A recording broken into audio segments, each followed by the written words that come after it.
Hello friend, જય શ્રી કૃષ્ણ. તમારું સ્વાગત છે મારી પરીસ કિચન યુટ્યુબ ચેનલમાં. તો આજે આપણે બનાવીશું દૂધમાંથી પનીર અને પનીરમાંથી મીઠાઈ. તો મિત્રો, તમે મારો વિડીયો આખો જોશો તો તમને ખબર પડશે કે મેં આ કેવી રીતે મીઠાઈને બનાવેલી છે. બહુ ટેસ્ટી એવી છે. તમે મારો વિડીયો સ્કીપ કરીને જોશો તો તમને કાંઈ સમજ નહીં આવે. તો તમે મારો વિડીયો લાઇક ન કર્યો હોય તો લાઇક કરો, તમારા પરિવાર, તમારા દોસ્તો સાથે શેર કરો અને સબસ્ક્રાઈબ કરવાનું નહીં ભૂલતા. તો સબસ્ક્રાઈબ કરશો તો સૌથી પહેલો વિડીયો તમને જોવા મળશે અને મારી એકદમ સરળ રેસીપી હોય છે. તો તમે એક વખત જોશો એટલે તમને તરત જ યાદ રહી જશે. તો આપણે વિડીયો બનાવવાની ચાલુ કરી દઈએ. તો મેં 1 લીટર દૂધ લીધું છે. તો તેને આપણે ગળણીથી સરસ એવું ગાળી નાખવાનું છે. આપણે ગાળ્યા વગરનું દૂધ નથી લેવાનું મિત્રો, કેમ કે આજકાલ થોડો એમાં કચરો પણ આવતો હોય છે અને ગાળ્યા વગર નથી લેવાનું. એટલે ગાળીને દૂધ લઈ લેશું અને તેને પનીર બનાવવા માટે ગરમ કરવા મેં મૂકી દીધું છે. ત્યાં સુધી હું બીજા પેનમાં 1 ગ્લાસ જેટલું મેં દૂધ લીધું છે અને તેને પણ હું ગરમ કરવા માટે મૂકી દઈશ. બે બાજુ આપણું દૂધ ગરમ થઈ રહ્યું છે સરસ એવું. જો 1 થી 1.5 ગ્લાસ જેટલું જ છે. આ તમારે ક્વોન્ટિટી પ્રમાણે મૂકવાનું છે. મેં 1 લીટર દૂધનું પનીર કાઢેલું છે એટલે 1 થી 1.5 ગ્લાસ જેટલું મેં આ દૂધ મૂકેલું છે.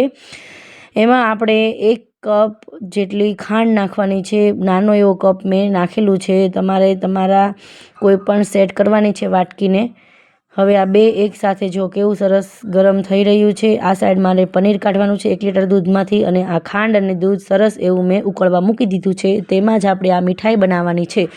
તો આ ફાડવા માટે હું લીંબુનો ઉપયોગ કરીશ. વિનેગર અથવા લીંબુના ફૂલનો ઉપયોગ હું નથી કરતી વધારે. તો મેં આ લીંબુ નાખી અને સરસ એવું દૂધને ફાડી અને પનીર તૈયાર કરેલું છે. મિત્રો, તમે વિનેગરનો બહુ ઓછો ઉપયોગ કરો તો તમારા શરીર માટે બહુ સારું છે, કેમ કે વિનેગર છે તે બોડીમાં બહુ નુકસાનકારક છે. એટલે તમે જેમ બને તેમ લીંબુનો ઉપયોગ કરવો ખૂબ સરસ છે આ પનીર કાઢવા માટે. તો મેં લીંબુ આખું નીચવી દીધું છે અને સરસ એવું હું હલાવી નાખીશ આવી રીતે અને થોડી વાર માટે હું આને ઢાંકી દઈશ. ત્યાં સુધી આપણે મિલ્ક પાવડર લઈ લીધા છે. જે 10 રૂપિયાનું પેકેટ આવે છે તે જ મેં લીધેલા છે. 4 પેકેટ લીધા છે. આમાં હું 2 પેકેટ નાખીશ અને બાઉલમાં હું લઈ લઈશ આ અને હજી એક ત્રીજું પેકેટ નાખવાનું છે. જો મિત્રો, બહુ ટેસ્ટી એવું લાગે છે તમે આ મિલ્ક પાવડરથી બનાવશો તો. આ પાવડર મેં આમાં નાખી દીધો છે અને હજી હું આમાં 1 પેકેટ નાખીશ. એટલે કુલ ટોટલ મેં 3 પેકેટ નાખેલા છે. અને કાચું દૂધ આપણે ફ્રીજમાં મૂકેલું ઠંડુ દૂધ આવે છે એ નાખવાનું છે. એટલે આપણે એક સરસ એવી સ્લરી તૈયાર થશે. આમાં ગાંઠા નથી પડતા તમે આવી રીતે સ્લરી બનાવીને નાખો છો તો. હવે આપણું સરસ એવું પનીર બની અને તૈયાર થઈ ગયું છે. હવે આપણે એને ગાળી લઈએ એક કોટનના કપડામાં ચાયણી મૂકીને. સરસ એવું પનીર આપણું બનીને તૈયાર થઈ ગયું છે. આપણે એમાં થોડું ઠંડુ પાણી નાખી અને પનીરને વોશ કરવાનું છે, કેમ કે આપણે લીંબુ નાખેલું હતું તો ખટાશવાળું પનીર હોય છે. એટલા માટે આ ખટાશને દૂર કરવા માટે આપણે પનીરને 1 થી 2 પાણીએ ધોઈ લેશું. જો કેટલું બધું પનીર બનીને તૈયાર થયું છે મિત્રો. બહુ ટેસ્ટી એવું આ પનીર બનીને તૈયાર થયેલું હતું. એકદમ સ્મૂધ છે. ઘરે બનાવેલું છે એટલે એકદમ ઇન્સ્ટન્ટ બનાવેલું છે.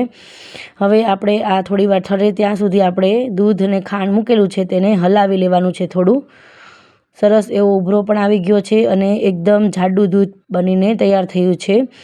એકદમ કલર પણ ચેન્જ થઈ ગયો છે. હવે આપણે પનીરને સરસ એવું અંદર નાખી દેવાનું છે. આપણે આને મસળવાનું નથી, કેમ કે આપણે કલાકંદ નથી બનાવવાનું. કલાકંદ બનાવવું હોય તો તમારે આને એકદમ મસળીને નાખવાનું છે. આપણે આને બળી જેવું બનાવવાનું છે. જે આપણે દૂધ ગાયના દૂધની ને ભેંસના દૂધની જે બળી બનાવે છે એ ટાઈપનું થશે. હવે આપણે જે આ મિલ્ક પાવડરની સ્લરી જે બનાવેલી હતી એ આમાં નાખી દઈશું અને સરસ એવું આપણે હલાવી નાખવાનું છે. હજી એક પાવડર આપણે નાખવાનો છે. આ સરસ એવું મિક્સ થઈ જાય પછી હજી એક પાઉચ છે તે નાખી દેવાનું છે. એટલે કુલ ટોટલ મેં 4 પેકેટ મિલ્ક પાવડરના નાખેલા છે 10-10 રૂપિયાવાળા. બહુ ટેસ્ટી એવું આ મીઠાઈ બનીને તૈયાર થાય છે અને વિસ્કરની મદદથી સરસ એવું આપણે આને હલાવી લેવાનું છે. એટલે સરસ એવું બધું મિક્સ થઈ જાય અને થોડું એવું સ્મૂધ થાય. હવે આને 10 થી 15 મિનિટ માટે સ્લો ફ્લેમ ઉપર જ આપણે હલાવીશું, કેમ કે તમે હલાવવાનું બંધ કરી દેશો તો નીચે ચોંટી જાય છે પનીર, એટલે ટેસ્ટ સારો નથી આવતો. એટલે આપણે કન્ટિન્યુ આને હલાવવાનું છે. જો મિત્રો, સરસ એવું બધું દૂધ અને ખાંડનું પાણી આપણું બળી ગયું છે. આ ટેક્સચરમાં આવે ત્યાં સુધી આપણે આને એકદમ હલાવવાનું છે. આપણે આનું કલાકંદ નથી બનાવવાનું, આપણે બળી બનાવવાની છે, એટલે આને હજી આપણે હાર્ડ બનાવવાનું છે થોડું, તો આપણો બળી જેવો ટેસ્ટ આવે છે, બહુ ટેસ્ટી એવું લાગે છે મિત્રો। જે આપણે બળીના દૂધમાંથી બળી બનાવીએ છીએ તે થોડી દાંતે ચીપકતી હોય છે, તો પણ ટેસ્ટી જ લાગે છે। આ એટલું દાંતે નથી ચીપકતું અને બહુ ટેસ્ટી એવું લાગે છે। તમે એક વખત જરૂરથી બનાવજો। અને હું અડધી ચમચી જેટલો મેં ઇલાયચી પાવડર નાખી દીધો છે, બહુ ટેસ્ટી એવો લાગે છે આ ઇલાયચી પાવડરનો ટેસ્ટ। તમે શ્રાવણ મહિનામાં એકટાણા કરો છો કે કોઈ પણ વ્રત ઉપવાસ કરો છો, તો તમારા બાળકો પણ 11 કરતા હોય કે શ્રાવણ મહિનાના કોઈ સોમવાર કરતા હોય, શ્રાવણ મહિનો રહેતા હો તમે લોકો, તો આવું કંઈક બનાવી અને તૈયાર કરી રહો। આ તમે 8 થી 10 દિવસ માટે તમે ફ્રીજમાં સ્ટોર કરીને પણ રાખી શકો છો। જ્યારે તમને ભૂખ લાગે તમે 2 થી 3 ચમચી ખાશો એટલે તરત તમારું પેટ ભરાઈ જશે અને લાંબો ટાઈમ સુધી તમને ભરેલું ફીલ થશે। એટલે તમે કોઈ શ્રાવણ મહિનો કરો છો તો સાંજે તમે ઉપવાસમાં બપોરે એકટાણું કરેલું હોય તો સાંજે તમે આને 2 થી 3 ચમચી ખાશો તો તમારું પેટ તરત ભરાઈ જશે અને સારી એવી ઊંઘ પણ આવી જશે અને ટેસ્ટી પણ બહુ જ લાગે છે મિત્રો। આ એક વખત બનાવીને જરૂરથી ટ્રાય કરજો। હવે સરસ એવું બધું આપણે મિક્સ કરી અને હલાવી દેવાનું છે। હજી આપણે આને થોડી વાર માટે થવા દેવાનું છે, એકદમ દાણો છૂટો પડી જાય બળી જેવો ત્યાં સુધી આપણે આને થવા દેશું। થોડી વાર માટે આપણે આને ઢાંકણ બંધ કરી દેવાનું છે, કેમ કે નીચે થોડું એવું બ્રાઉનેસ થવા દેવાનું છે, એટલા માટે સેજ અમથું નીચે બ્રાઉનેસ થાય એટલે બહુ ટેસ્ટી લાગે છે મિત્રો અને ખાવાની ખૂબ મજા આવે છે। આને હું થોડું એવું ઘી નાખી દઈશ, આપણે સ્પ્રેડ નથી કરવાનું, આવી રીતે વચ્ચે જ નાખી દઈશું ઘી, કેમ કે વચ્ચે આપણે ઘણી વખત વચ્ચે ચીપકી જતું હોય છે, એટલે વચ્ચે થોડું આવી રીતે ઘી નાખી અને બધું જે આ મિશ્રણ છે એ બધું આ ડીશમાં હું નાખી દઈશ।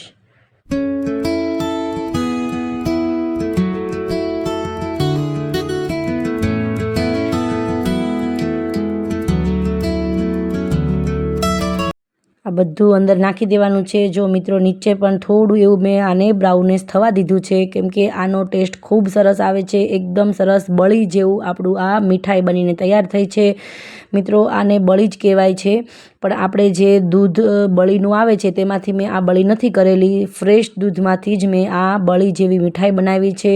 બળી રિયલ તમે બળી ખાઓ છો, રિયલ દૂધની બળી, તો એ બળી છે તે દાંતે ચીપકતી હોય છે, આ મીઠાઈ છે તે દાંતે ચીપકતી નથી અને બહુ ટેસ્ટી લાગે છે ખાવામાં। તમે એકવાર જરૂરથી બનાવજો। તમને મારો વિડીયો ગમ્યો હોય તો તમે લાઈક કરો, શેર કરો અને તમારા દોસ્તો સાથે શેર કરવાનું નહીં ભૂલતા અને સબસ્ક્રાઈબ પણ કરવાનું નહીં ભૂલતા। એક લાઈક અને એક સબસ્ક્રાઈબથી અમને બહુ સારી એવી પ્રેરણા મળે છે મિત્રો। તમે કોમેન્ટ બોક્સમાં પણ એક વખત જરૂરથી કોમેન્ટ કરી દેજો। Bye bye.